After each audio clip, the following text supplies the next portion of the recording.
All right, we're going to start the class today. Morning, everyone.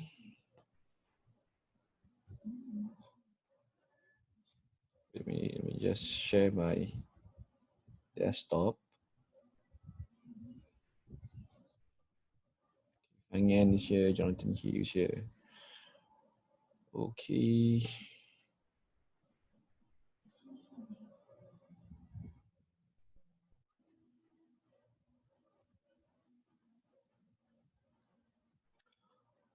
All right. What we are going to do today, I'll be talking about today's topic is basically I'm going to talk about how to add an image and also additional markups that you can include in your HTML file. All right. But the first thing that you need to focus today is basically how to add the image. Okay. All right. So without an image, your file, your website can be boring. Okay. If you look at your HTML file, or if you look at any website that doesn't have any images, there is no additional information on that website. All right. And what you can do when you add an image is basically you can break your content into chunks, right? You can use image, or you can use subheadings, right? That's the reason why you have subheadings, you have images. The reason why, because you need to break your content into few sections. Otherwise, you're going to have a very long text and it's going to be boring, right? And it's too lengthy or wordy. All right, so to add tag, you need to use the IMG tag. Okay, so IMG tag is a single-sided element which does not have a closing tag like any other element. All right, the tag is considered empty until you add an attribute.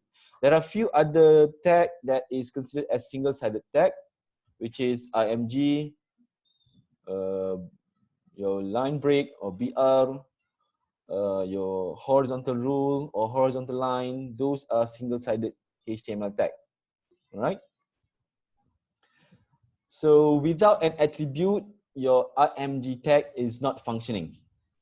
Reason why, you need to indicate the source of the images or the location of your image.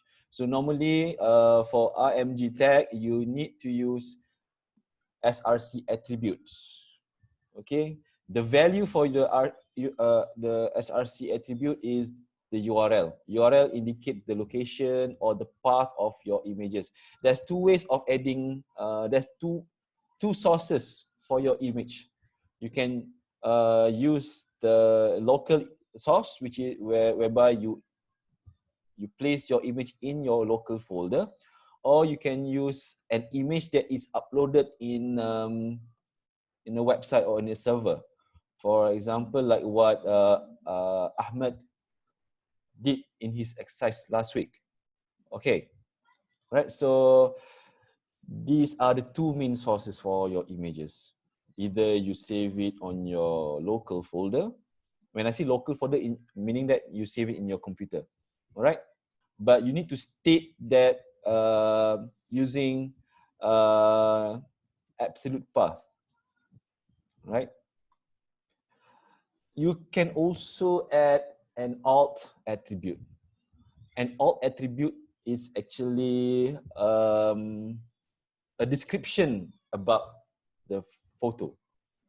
All right, this could be used for search bot to search any keywords about your website. And it could also use for, remember when blind people want to use your website, okay, they can't see your website. What a system can do is basically they can read the content of your website. All right, so if your image has an alt attribute, the speech system can describe the pictures that you add in your HTML file. Okay. So alternatively, you could also specify the width and height by adding the width and the height attributes in your image. All right. So basically, in one HTML tag, you can include as many attributes as you want, but you need to separate those attributes using white space or spacebar. So in between one attributes and the result or the value, you have to have a spacebar. Then you can include or you can add another attribute. So in this example or in these slides, you see there's about four attributes in IMG. One is the source, then you have alt, then you have width, and you have also height. All right. Sometimes the reason why you add alt is basically probably sometimes when your image is quite big and heavy to load. What happened is while they're loading, you can see the description of the picture. All right, that could also help in terms of usability. Okay, and when you hover on the image, you can see the description appear as a tooltip. All right. So far, any question? Any question before I move on? No. Okay. We'll move on. Oh yeah. There's a chat. Maybe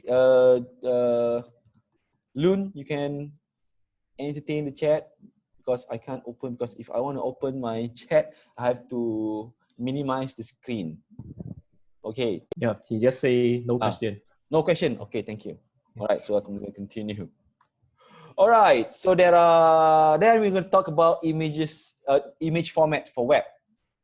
But before I continue, I think since you already download the slides, you can check the 3 most common formats that is used for web, which is JPEG, GIF, not GIF.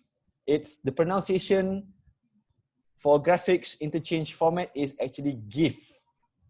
Okay, so if your friend said GIF, you say no, it's not GIF, it's GIF. Okay, and then the third one is PNG or portable network graphics. Okay, there are reasons why you should use these different formats.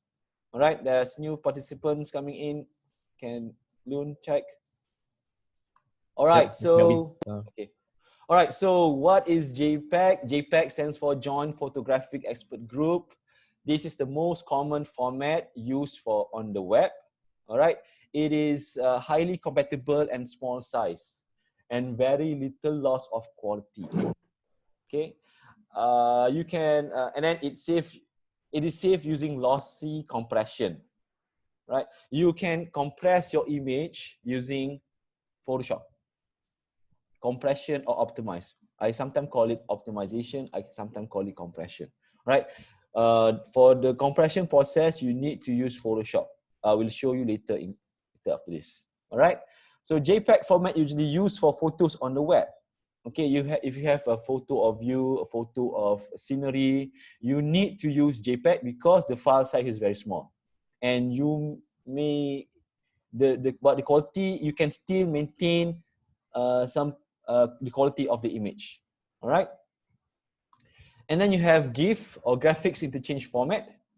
It uses a different types of compression. It uses lossless compression, meaning that you won't lose the quality of the image.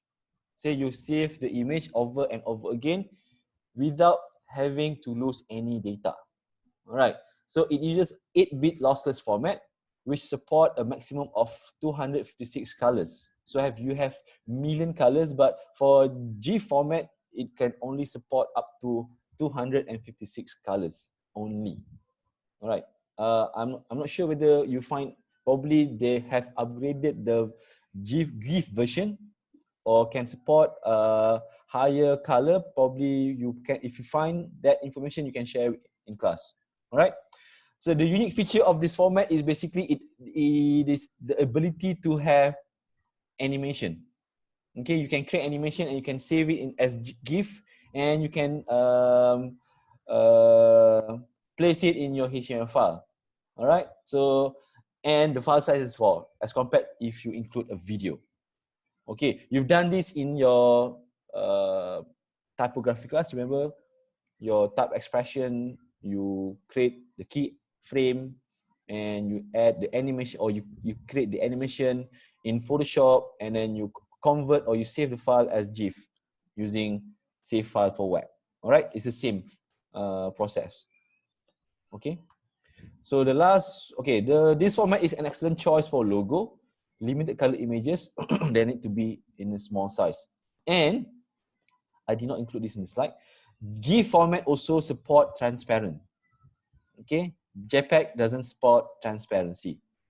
All right, so it is small in size but not suitable for photos. If you have a photo and you save it as GIF, the quality of the image will be very poor, and the file size is going to be very big.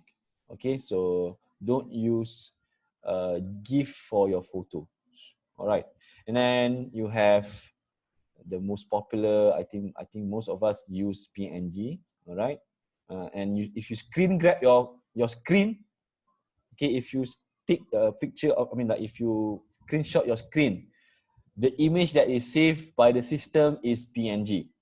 All right, so it contains a bitmap of index colors and uses lossless compression, the same compression as GIF.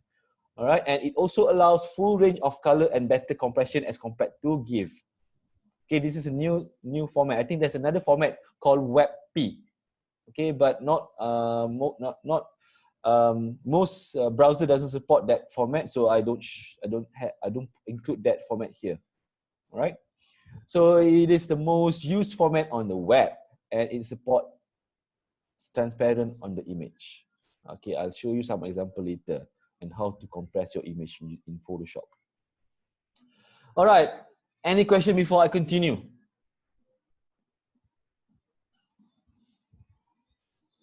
Can I hear your response? Because I can't see. No questions. No question. Okay, so I'm going to continue. Then I'm going to stop recording. All right, and then I'm going to, and I'm going to show you how to add, or show you how to optimize your image in Photoshop.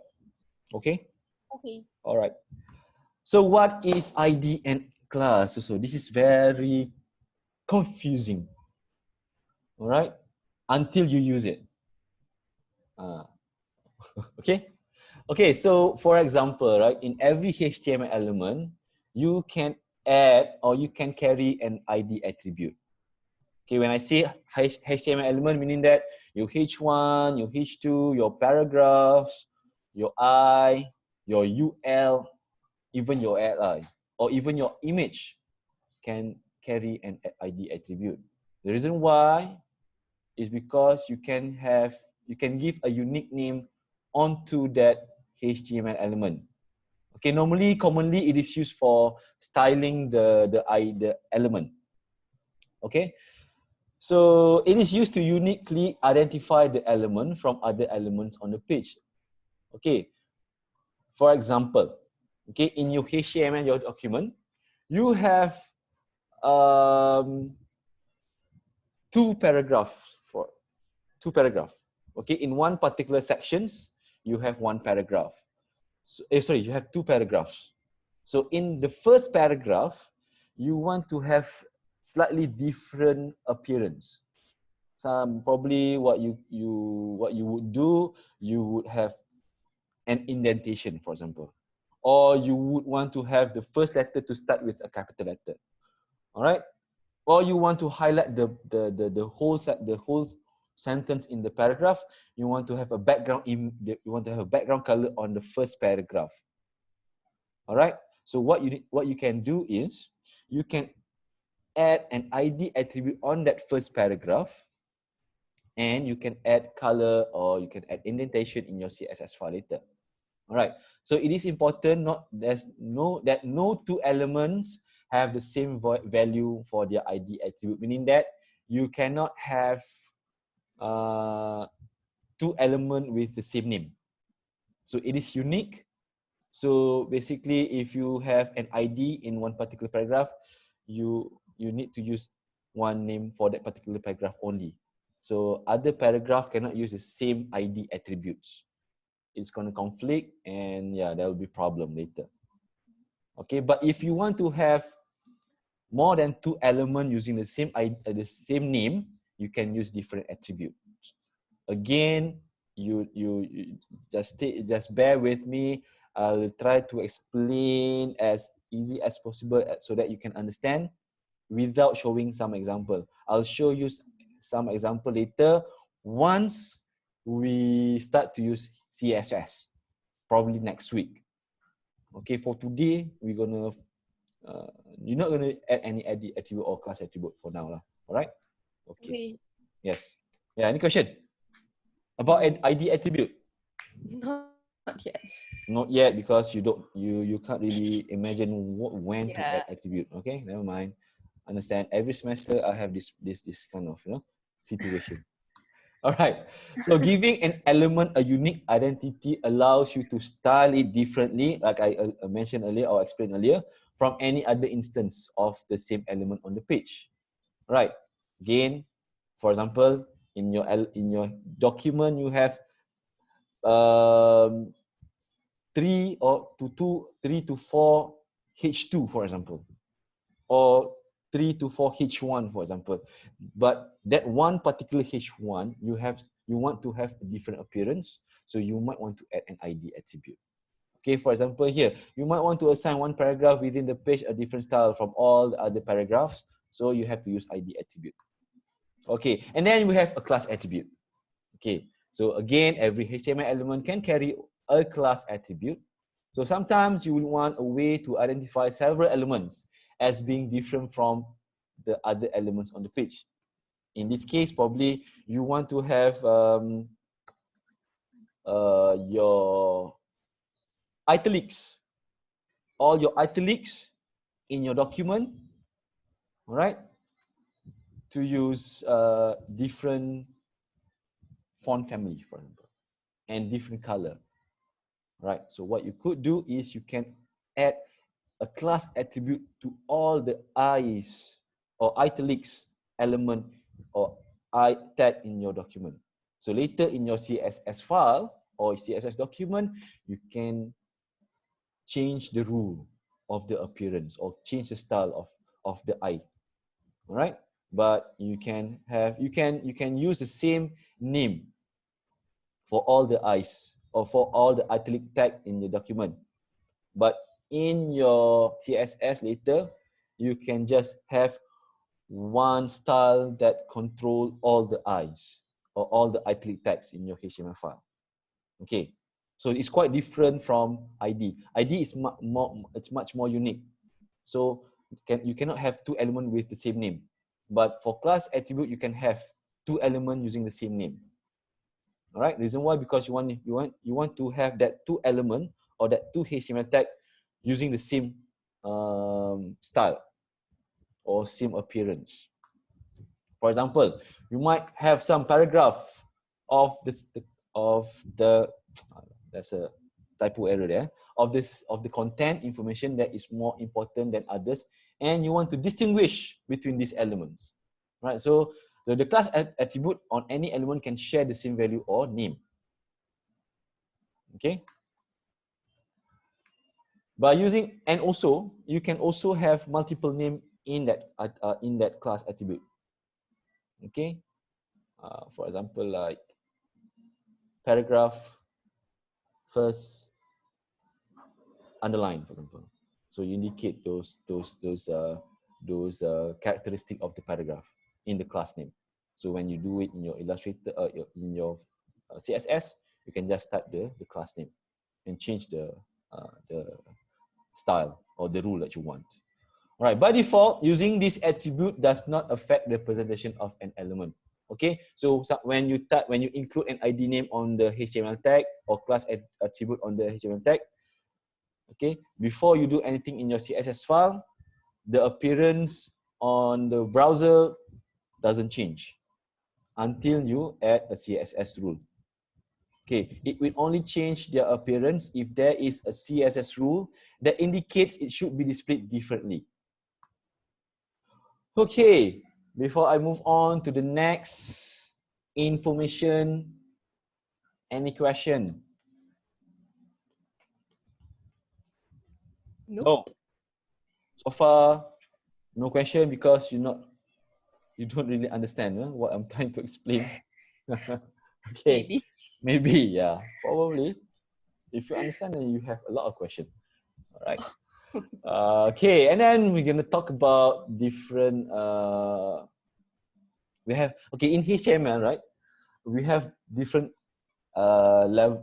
different elements. We have block element and we have inline elements. These are the appearance of how the content will appear in your browser. Remember when you create a new paragraph, right? Each new paragraph will start on a new line, correct? It doesn't sit on the same line. Okay, so that is considered as a block element. So by default, by nature, okay, a block element is created within a box. Okay, so each box basically collapse and sits on top of each other. Right, it reflects or it mirrors what you said in your HTML document. Okay, so it goes from top to bottom. So that is how a block element appear. Okay, it says that some elements will always appear to start on a new line in the browser window. It is known as block level element or block elements. Some people call it block level element, some people call it block element, but it's the same. For example, your H1, your paragraph, your UL, your LI is a block element because when you look at your line, your LI, or your list item, right? So your list item starts from top to bottom, right? Okay, it collapse. We call it collapse because a new element will appear in the new line. So unlike inline elements, okay, inline element appears in the same line as their neighboring element. For example, your I, your B, your M, your E, even your IMG is considered as inline element. All right. IMG, I'm not sure. I think IMG is a block level element. Later, I'll check. Right. But when you include two B's together in one line, the second B will not appear in the new line because it is an inline element. All right. Okay. And then sometimes you may want to change the appearance or the display. These are basically considered in CSS. We consider this as a display. All right. So block elements, inline element in CSS, the term is considered as display. How it is displayed in the browser, it is displayed in the block element or it is displayed in inline element. So in CSS, you can change the display or you can change the nature of the appearance by changing the display of that element. For example, okay, by default, the appearance of your LI is block element. But sometimes you need to use LI or ULLI as your navigational system. So to treat a navigation system, normally you place the navigational system or the navigation system on top of your document, right? So when it appears on top, it cannot be appearing in a block element. It will take a lot of space. So what you need to do is you need to change the display of the LI to become as inline, right? So that you can control the width, you can add width, you can add height, you can add background color later in your navigation system. Okay, all right, let me just stop this recording first. Okay, I'm gonna stop sharing.